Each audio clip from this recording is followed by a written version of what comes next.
This is Pastors Live, a Rev FM production podcast. Join Pastors Dave, Ty, and Shane for a fresh, fun, and often unpredictable take on faith, the Bible, and the world around us. Good morning, everybody. It is Tuesday, March 10th, and you know what that means, of course. Exactly 1 week until St. Patrick's Day. Oh, how you be doing over there? Now, Dave? listen, you guys over at Amazing Glaze, you guys are doing St. Patrick's Day donuts already. Yes, we are, as a matter of fact. Yeah, I saw that the other day, the chocolate with the green lime something. Cream de mint, Cream Oreo, de mint. crumb. Yeah, cream de mint, Oreo, crumb. Give me a break. Good night, man. Man, that'll make you speak in tongues. Man. Hey, listen, it's a great Tuesday morning. Our readings, and by the way, you're listening to Pastors Live. And Pastors Live is one of the radio broadcast ministries of Water Springs Church. Water Springs Church is Calvary Chapel of Idaho Falls. And we're in the studios of Rev Radio, the radio broadcast ministry of Water Springs. Well, Water Springs, Idaho Falls. Caddy corner from me today in the studio is one of the teaching pastors at Water Springs, Pocatello. Hi, Dean. Hi, Dave. How you doing, buddy? Good. How are you, bro? I am well. Nice. Now, Water Springs, Pocatello, you guys have been meeting for just under about 100 years, something like that? Just about, yeah. About 8 years, 9 years? About 91 years short. About 9 years. Yeah, we're started actually like Saturday nights. Started a month after I opened my doors at my shop. Right? Yep. There you go. Talk about timing of the Lord, man. That was pretty cool. Yeah. And Shane, you guys went down there on a trailer. I remember you guys took a trailer down there and had the band on the trailer on a Saturday night, wasn't it? Yeah, we used to hang out with the gang quite a bit every Saturday. Yep. Every Saturday night. And then that come down, hang out with developed us. into Sunday mornings, and you guys are at Riverbend Event Venue. Riverwood. That's what I said. Yep. Riverwood Event. See, I think Riverwood. No, it's wrong. It's Riverbend. Riverwood Event Venue, otherwise known as the Rev. The Rev. And right there on Bannock Highway, Sundays at 10:45-ish. And for 12 more weeks. Yeah. And then The stay new tuned building. because The new we digs. have a new building. Nice, dude. Yep. That's awesome. Praise the Lord. Amazing Glazed Donuts, also one of our exhibitors / vendors here for the upcoming Resolve Men's Conference on Saturday, April 25th. We will have hundreds and hundreds of the ring donuts. Yep. So we've got glazed, chocolate frosted, maple frosted. They're precious. That's awesome, dude. If you know, you know. Right? Absolutely. If you know, you know. There you go, the ring. And if you don't, The ring. you should. So there you go. Hey, today is National Napping Day, so I'm good. I'm going to check out right about now. And take it. Do you guys, I'm curious, you guys are both young. You're both in your 20s. Jeez. Shane just turned 30 last year. And how old are Did you you now, really? Dean? I'll be 41. Good in night, nurse. April. Have you guys found the joy of napping yet? Oh. Yeah, absolutely. Yeah? Remember, I'm an old soul. I know, but No, bro. I found, like on Sundays or like every day? If I could every day, I would every day. There's but I can't every There's day. like a value to napping, yeah? Absolutely. Yeah, take a little I'm in the siesta. stage of life where I've discovered a CPAP. And so I can't nap anymore. Oh. And it infuriates me because I love naps. And I've actually always loved naps. I love, sleeping is one of the gift of God, Yeah. in my opinion. He gives his beloved rest. But now I can't because if I don't have my CPAP, I snore and my throat gets all raw and it's miserable. Oh, that's terrible. I'm like a Sunday, Monday, Tuesday napper. Those are my days off, right? Right, yeah. I like a nice Sunday afternoon nap. Go home, have a nice big taco salad or a big salad of some kind, and then I'll go lay down for an hour and just nap. Sometimes I have to put on a study to kind of let my mind relax a little bit, and I'll put on Papa Chuck or something, and 20 minutes later, man, I'm out. Yeah. and then you wake up as the study's kind of going off, right? And then I'd go and do our small group Sunday night. So Yes, anyway, I love a good nap. What engages the nap for me is something just worthless. So I'll put on just a worthless TV show or something that I'm not interested in. Like Judas Priest. I think that's a band. But I know. Is it a You said show something too? you're not interested in. You don't like Judas Priest. I'm not going to discuss this over over the air, but Dean brought it up last week. He wanted to know if I like Judas Priest. the band. Because, you know why? Because we were talking about Petra, and I love their song Judas Kiss. And he goes, you mean Judas Priest? No, I didn't say you mean. Judas Kiss. Don't try to fib out of it, Dean. It's on tape. We've got it recorded. Well, I'll answer it like this. I'm not talking about Judas Priest on this program, so Okay. you can All email right. me or whatever. There you go. But man, like something that I'm not totally engaged in or desiring to watch, that Yes. clocks me out. There you go. man. And there's nothing better than the moment before, like when your eyes are heavy and you take the last 2 blinks. Oh, I love that. Here's the real question though. Alarms. Are you a one and done, or are you a snooze 50 times? Oh, heck no. No, it's not about the snooze. That's just, sorry. Hope I don't hurt anybody's feelings, but I've already hurt somebody's feelings today. So keep rolling, Dave. It feels lazy to me. I'm not saying anyone's lazy because gosh knows I don't need any emails coming in. Dave hurt my feelings. It makes you feel lazy. It would make me feel lazy if I hit the snooze button. I think I did it a couple of times as a freshman in college and realized this is not a habit I want to get into. So I've never been a snooze guy. Okay. You? So yours goes off and you're up. How about you? If I'm not already awake. Okay. Like this morning, I was up and out by 3:30. The alarm goes off at 5:30 for Sylvia. I was already out in the living room for a couple hours. But typically, when that alarm goes off at 5:30, we're both up. Yeah. What about you, Shane? It depends on the situation. So on a normal work day, I am a 2-time snoozer. That's it. Really? 2-time.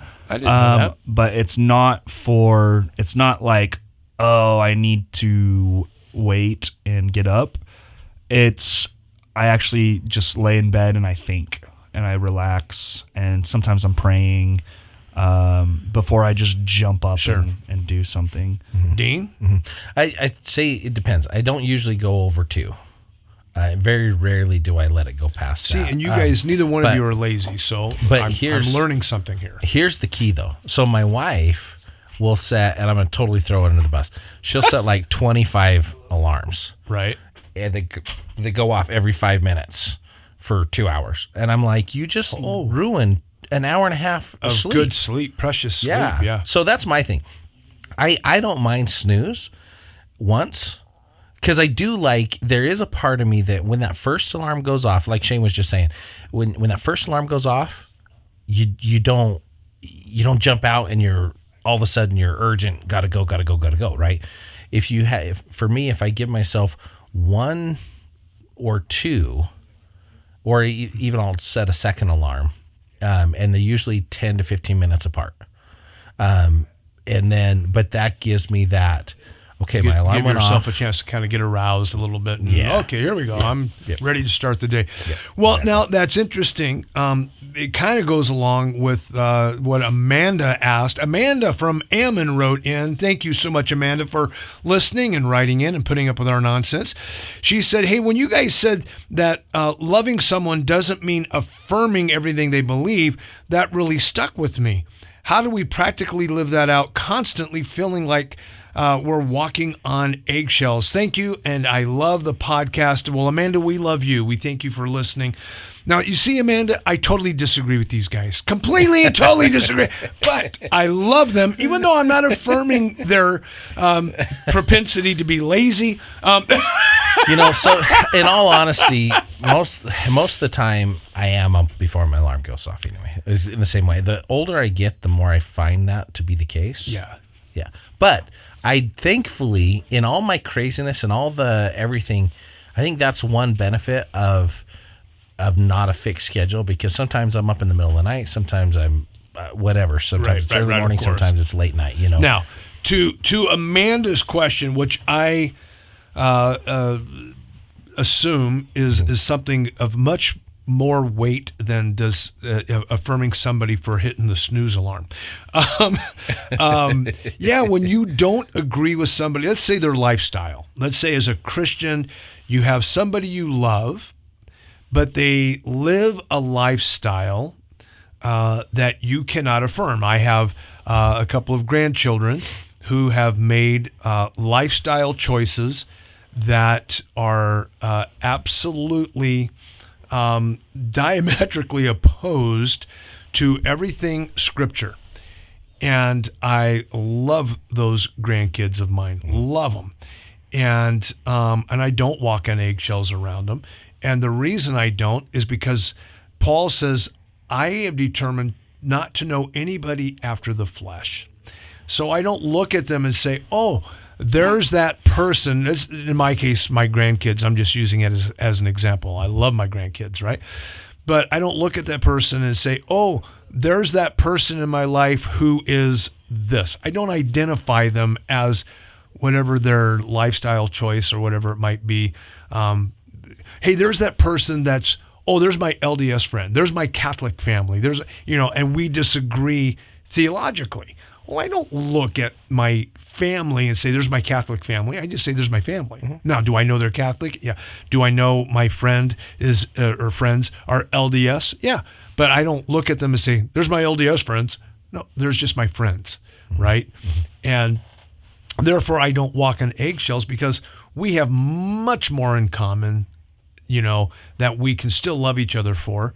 And we don't have to, every time we see each other, hey, how you doing? You want to talk about that theological difference we hold? Hey, you want to talk about that lifestyle that you have that I'm diametrically opposed to? No, that's not the conversation. So I don't walk on eggshells. Does that make sense? Yeah, absolutely. To me, there's really two categories of people. Yeah. Lost and saved. There it is. Okay. I don't expect the lost to behave like the saved. Right. Right? That would be foolish. So I don't even want them to. Yeah. Then that would be hypocritical. It would be hypocritical, exactly.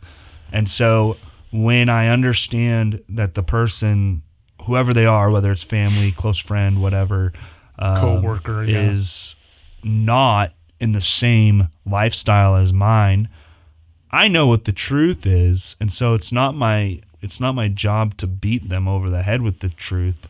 It's my job to win them over to the truth, right? And some people don't want to be won over for the truth. So there's always going to be, in my opinion, there's always going to be a dividing line, right? And that doesn't mean that you don't have a relationship. It just determines how far that relationship can go. There you go. And one of the things is, are you walking on eggshells because of how they're acting or because you're hiding? That's what I don't know. Right. There's only so much that we know about this question, Amanda, but I would say if you're walking on eggshells because of their behavior, that's not okay for them to treat you like that. And you can look into different boundaries or whatever that you can set up. Absolutely. But if you're walking on eggshells because you're hiding your faith, then we got to talk about being a light and being bold and courageous and not being ashamed of the gospel, as Paul writes. Well, and that might help with the eggshell problem when you go, hey, I'm a Christian and, this is what I believe in. Right. Then you're not bashing them, you're telling them what you stand for. Well, and walk it out to the extreme, right? 1 Corinthians 5, Paul deals with the church in Corinth who they are accepting a young man's sin. Right. And Paul comes and he says, hey, this is not loving. No. You need to give him over to his sin for the destruction of the flesh,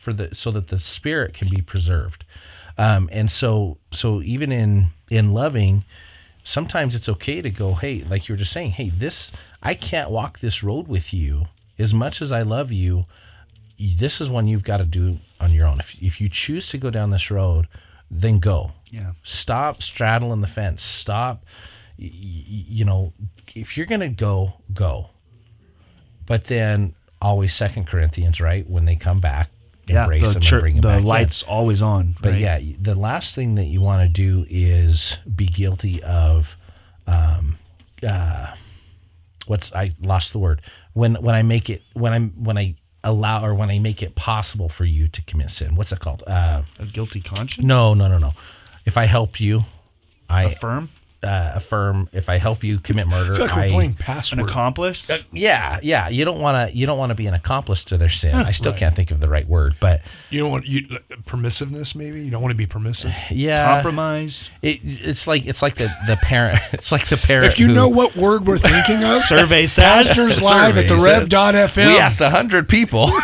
No, it's like a parent who lets their drug addicted child stay rent free. Oh, coddle or enable? Yeah, enable. There you go. Enable them. You don't want to enable. You don't their have to sin. Write us at Pastors Live at the Rev.fm now. Yeah, Dean or figured it or, out. That or anyway. pastors live at pastorslive.com. Okay, are terrible. So yeah, you know that's the flip side is you don't want to. I lost the word again. You guys get it. Yeah, what I've found is with my family who doesn't fully agree with the Bible, Right. with Jesus, most of the time they know where I stand, of right? course. Sure they and do. most of the time they are very respectful to that, right? And I do believe most people will be, especially if they are in a relationship with us, most people are going to be respectful when we say, hey, this is what I believe. Right. This is why I believe it. And when you try to win them over, really we're trying to win people over into the Lamb's Book of Life. And so when a Christian says, hey, man, I'm really concerned about you. I believe in a heaven and a hell, and I don't want you to go to hell. That really reaches people because they see that you're compassionate, that you're concerned. And even if they deny it and you're like, okay, well, I still care about you, they walk away feeling valued. Does that make sense? Yeah, it does. Our reading today in Proverbs 11:19 through 21 says, as righteousness tends to life, so he who pursues evil pursues it to his own death. They that are of a perverse heart are an abomination to the Lord, but such as are upright in their way are his delight. Though hand join in hand, the wicked shall not be unpunished, but the seed of the righteous shall be delivered. And when you have loved ones and friends that are in that other camp and they are walking on a very dark pathway, man, you just want them to know that you love them, that you care deeply for them. You're not throwing stones saying, yeah, well, you can just go to hell and all that. No. You're saying you are going to hell and I don't want you to, right? Yeah. And Peter, right? Peter talks to Christian wives who are married to unbelieving husbands, and he even says, let your conduct be that witness of the Lord, that maybe your husband will be won even by the way you live more than by the things that you say. So, man, Amanda, that was a great question. Thank you so much for that. Let's try to knock out one more here, you guys. It says, pastors, you mentioned that Christianity is exclusive in its truth claims, but radically inclusive in its invitation. Can you unpack that more? It feels like the tension that I'm trying to explain to my friends. And this comes from Caleb in Blackfoot. Yeah, man. I mean, the exclusivity in its truth, Jesus was very clear when he said, I am the way, the truth, and the life. No one comes to the Father except through me. John 14:6. Man, that's right? such a great That is a verse, yeah. very bold and exclusive claim. And it kind of links back to what we were saying about there's two types of people, lost or saved, right? Yeah. And what I think sometimes our society right now is struggling to understand is they blur the lines between religion and being born again, right? Which is easy to do. And so when you look at the proclamations of Christ, when you read the New Testament and see what Jesus said about himself, man, there are not many other people who claimed what Jesus claimed. There are no other people who claimed what Jesus claimed. And so when we talk about Christianity being exclusive, it's the living God stepping down into the form of man, Jesus Christ, paying for our sin, taking our punishment on the cross, and then dying and being born being buried for 3 days, and then rising from the dead to prove all the things that he taught were true. That's the game changer, is the resurrection. Right. No other religious leader has risen from the dead, except for Jesus, and he had over 500 witnesses. And so that's the gospel. And when we say that's exclusive, no other religion says God will take your punishment for you. Right. As far as being inclusive, right? It's because the gospel is for everyone, right? Revelation 22:17, the Spirit and the bride say, "Come, and whosoever is thirsty, let him come and drink of the water of life freely." It's an open invitation. I brought up a few verses here very quickly as we wrap up the program today. John 3:16, God so loved the world that he gave his only begotten Son, that whoever believes in him should not perish, but have everlasting life. John 7:37, Jesus said, if anyone thirsts, let him come to me and drink. Romans 10:13, whoever calls upon the name of the Lord shall be saved. And of course, Isaiah 55:1 says, everyone who thirsts, come ye to the waters. And so, man, if you're thirsty for the Lord, it's for you. It's inclusive, but it's exclusive in that it's only through Christ. It's not through your good works. It's not through religiosity. It's not through liturgy. It's not through your prophet. It's through Christ. Yeah. Christ alone. So, salvation by faith alone, for by grace alone, through faith alone, in Christ alone, according to the Scriptures alone, to the glory of God alone. That's salvation, man. So, great question. Again, love it. Hey, listen, we're out of time for today. We will be back tomorrow, Wednesday, and we hope to talk to you then. If you'd like to get your questions on the program with us, Pastors Live at therev.fm, Pastors Live at therev.fm. God bless. You've been listening to Pastors Live, a Rev FM production podcast.